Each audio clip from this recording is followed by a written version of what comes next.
Այս անձնավորությունների զգալի մասը վատ օրինակ են, վատ օրինակ եւ որպես առաջարկներից մեկը ես կառաջարկեմ,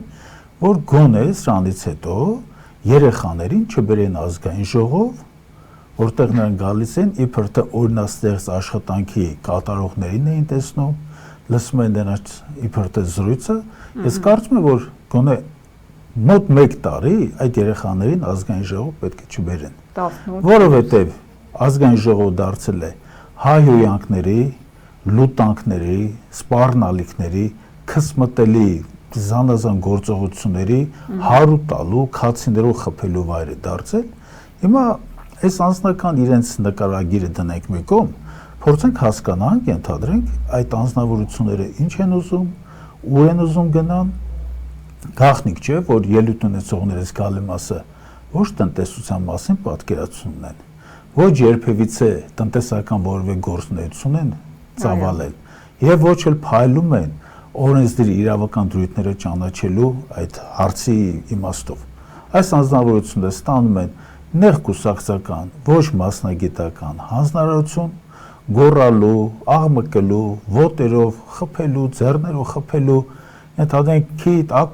ականջ, կոկորդ, պոչ, ես չիմամ, մարդու մասեր հեռացնելու ինչ որ սպառնալիքներ են անդադանում, դրանց թողենք մի կողմ, թողեցինք։ Հիմա մասնագիտական առումով ինչ են սրանք ասում։ Բա կխլենք հեծը։ Խլեք, ո՞նց եք խլելու։ Հիմա բնականաբար այդ աղմուկը երբ որ նստում է, հիմա նրանց հարց ենք տալիս։ Խլեք, ո՞նց եք խլելու։ Չեն կարողանալ խլեն։ Հարցը գիտեք ինչու՞ն է։ Այս մարդիկ չեն հասկանում, այսինքն երևի հասկանում են, բայց պարզապես ստիպված են իրենց կուսակցական նեցուկ լինելու այդ ամոթալի խարանով, այս մարդիկ ստիպված են աղմկել մի բանի շուրջը, որի մասին իրենք պատկերացում չունեն։ Նախ հեծը դա մի կրպակ չէ։ Հեծի սեփականատերերը Հայաստանում չեն։ Հեծի իրավական բաժնետերերի զգալի մասը դրանք գրանցված են բավականին պաշտպանված իրավական կարգավիճակ ունեցող կառույցներում, դրանք հիմնականում օֆշորային կազմակերպություններ են, Կիպրոսում, Վիրգինյան կղզիներում եւ նաեւ որոշակի մաս կա այլ երկրներում եվրոպական։ Սա ինչ է նշանակում։ Սա նշանակում է, որ նրանց կատարված ներդրումները պաշտպանված են օրենքով, ընդ որում պաշտպանված են ոչ միայն Հայաստանի Հանրապետության օրենքներով, այլ պաշտպանված են միջազգային արբիտրաժի դրույթներով։ Վստահ եղեք, որ Հայաստանի Հանրապետության եթե նման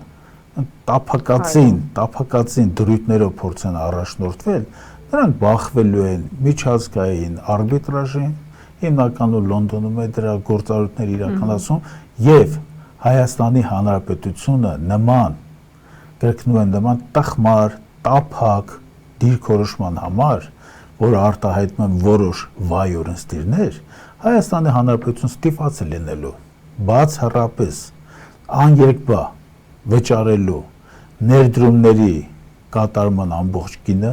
վճարելու է կոնկրետ այս պահին շուկայական գնագոյացմամբ ներդրումների հավաքական գումարը, վճարելու է ձեռքբերման պայմանագրից հետո կատարված ներդրումների արդիականացման համար, վերազինման համար որ կատարվել է, դրա գինը վճարելու է նաև բարոյական վնաս, վճարելու է նաև բաց թողնված եկամուտի հաշվարկով առաջադրված գումար։ Դա մոտավոր հաշվարկներով կազմելու է մոտավորապես 1 միլիարդից ավել։ 1 միլիարդ դոլար։ Ինքը հեծը 2015 թվականին ապապետականացման ժամանակ, երբ որ կոնցեսիոն կառավարման նրան տրվեց, չէ, այն ժամանակ նրա գինը մոտավորապես 50-80 միլիոն դոլար էր եւ անմխիթար վիճակ էր տիրում կոնկրետ էներգետիկայի այդ կարևորագույն հանգույցում, բաշխից ցանցերում։ Հիմա դրանից հետո այդտեղ կատարվել են ներդրումներ վերազինման, արդիականացման համար եւ դրանք մոտավորապես 700 միլիոն դոլարի են եղել, 700 միլիոն դոլարի զատ կատարվել են այլ աշխատանքներ մոտավորապես 150 միլիոն դոլարի, մանրամասը դրանց ցանկերը մենք ունենք ցանկացողին, նույնիսկ այդ աղմկողներին կարող ենք տրամադրել, թող գնան բացեն, փորձեն կարդալ, եթե իրենց այդ քառակուսի գլուխները ինֆորմացիա մի կերպ կարող են մուտք գործել, կարդան, հասկանան, Հայաստանի Հանրապետության տնտեսական կյանքը նրանք ինչպեսի վտանգ են ենթարկում։ Խնդիրը միայն հեծը չի, խնդիրը նաև արձագանքն է, որովհետև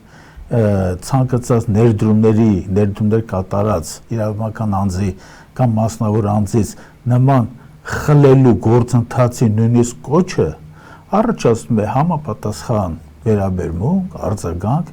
բոլոր ներդրողների մոտ։ Ներդրողները միայն անձնական կապերով չեն գալի երկիր, ներդրողները գալիս են ավելի շատ ինստիտուցիոնալ մակարդակով ունեցած գիտելիքի եւ հնարավոր հիմնավորումները ուսումնասիրելուց հետո միայն